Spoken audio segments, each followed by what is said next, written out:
Good evening, students. I hope you're doing okay. We are going to explain the remaining notes or points of hard times. What I'm going to say in this recording, this is only what I want from you to study. Okay? فقط هذا اللي راح أقوله بهذا المحاضرة. This is what I want you to study. You can find this also in the file that I'm going to send you. Now, let's go to chapter 6. We have the circus. We talked about the circus in class. We talked about the fact that the circus is considered the heart of the novel. Why? Because it stands for fun, imagination, and the human warmth. Why? Because the circus stands for fun, imagination, and the human warmth. Unlike the world that we have, that one we said, where there are facts and hard rules that Mr. Gradgrind believes in, the circus, it shows أهمية الkindness, the importance of kindness, creativity, and emotional connection. The circus people, they help each other like a family. There is joy, there is teamwork, despite the fact that they are poor. And على الرغم من أنهم من الطبقة الفقيرة, لكن you can see that they are like what? A family. Dickens uses the circus to remind us. Now, if you are asked, إذا يسألوك, why does Dickens use the circus? Dickens uses the circus to remind us that life is not only about facts. We said before that we need to dream. We need to feel, we need to understand, we need to care. Dickens reminds us that life is not only about facts, but it is about feelings, care, and understanding.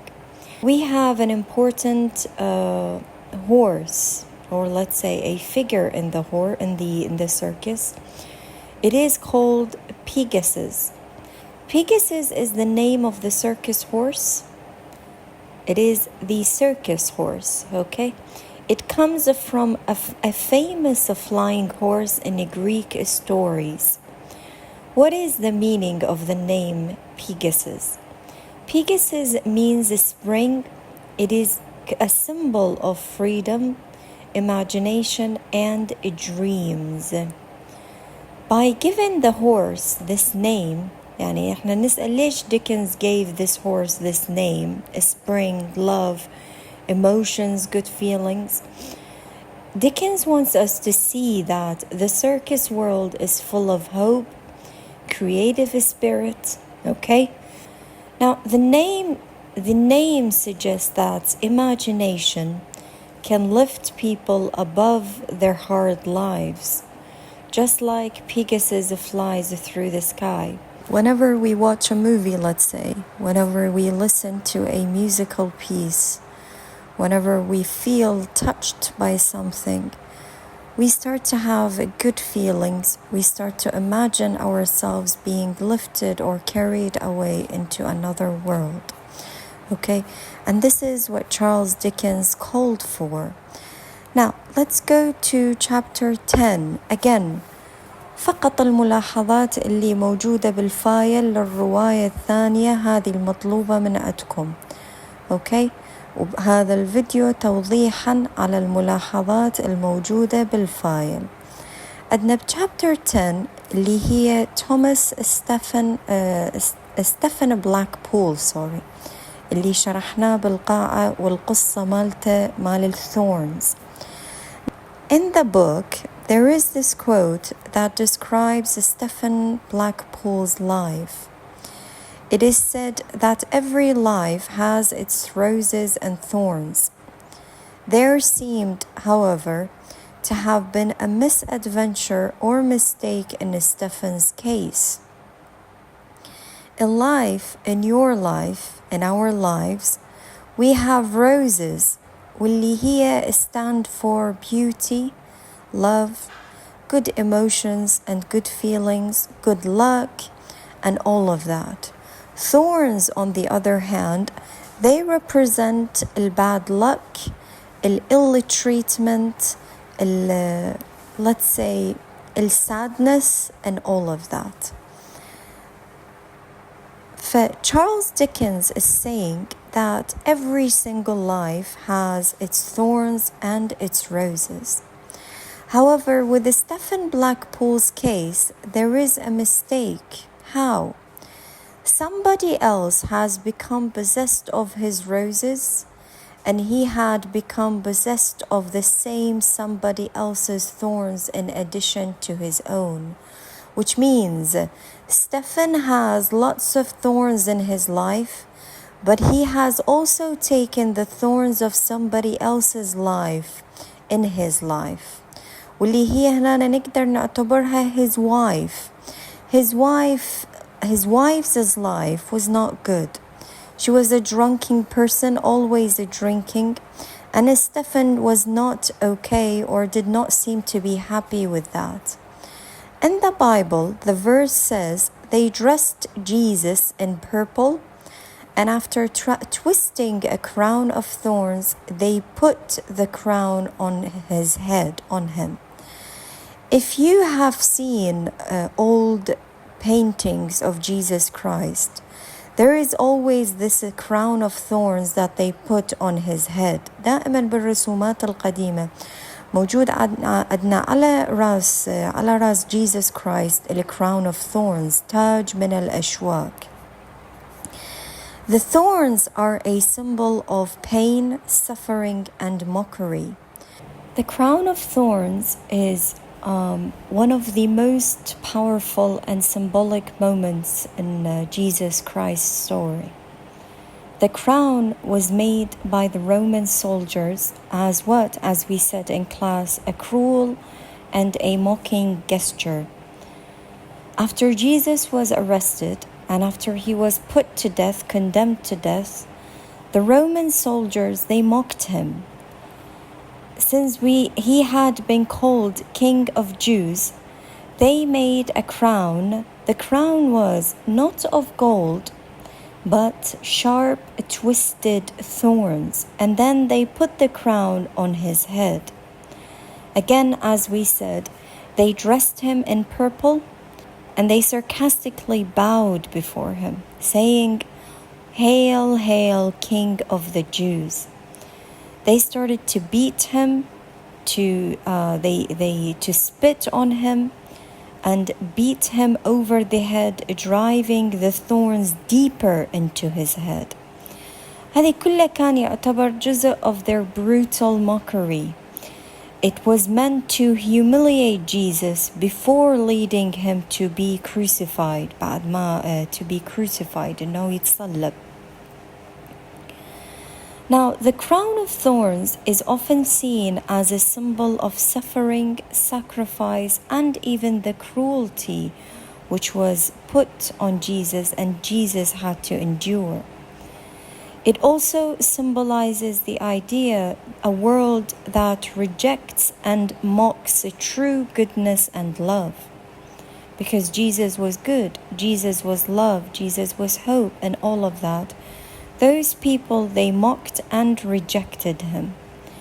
And in Christian belief, this is what the Christians used to believe, that the crown of thorns reminded them of Jesus' humility, التواضع, and where he endured humiliation, الذل اللي يعني خلوه عليه, and pain for the sake of humanity.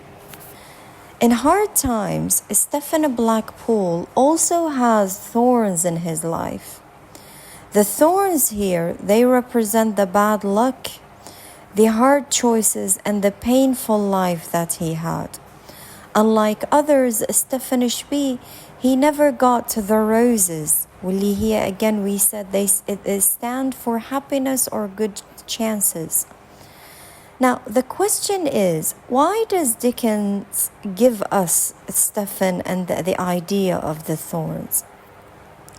Dickens is trying to show us that no matter what Stephen does, life still treats him unfairly, and he always ends up suffering even though he is honest and kind, which also said that despite all the hardness, all the hardships of life and all the suffering, Shbi Stefan, he remained an honest, kind, a man of integrity. He is truthful and he is honest. He lives a life full of pain, not just at work, but also at home. As we said earlier, he is trapped in a sad, hopeless marriage. Just like Jesus a crown of thorns, we said that it was a sign of suffering. تمام. هنا Stephen's life is full of struggles and unfairness. Unfairness which means unjust. يعني ماكو عدالة بالموضوع. Society and the class, they give him thorns and no joy, no happiness, even though he is a person who deserves a better life. I told you in class the name of a Blackpool, black, يعني the color black, and pool, it refers to a hole. فهنا Stephen's name, it shows you how he is stuck in a dark, dirty world, where a good man like him can never escape the cruelty around him. Okay? Mr. Bounderby, how does Mr. Bounderby بصفحة on page 18? How does Mr. Bounderby treat his workers and what does he call them?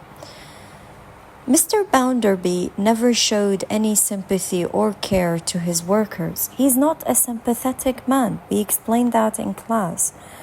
We also said that he is a man who likes to show off all the time and always babbling about how he grew up poor, his mother left him in a ditch, his grandmother never took care of him, and all of that. Now, in chapter 11, Mr. Bounderby shows the example of a man who treats his workers badly.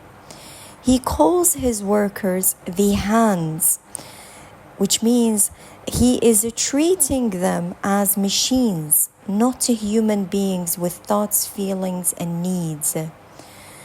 In chapter 11, we see that Mr. Bounderby is eating turtle soup and venison.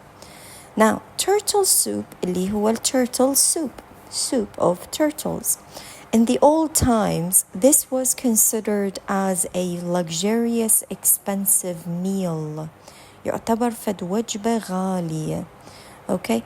Venison, اللي هو لحم الغزال, they're also expensive, fancy food.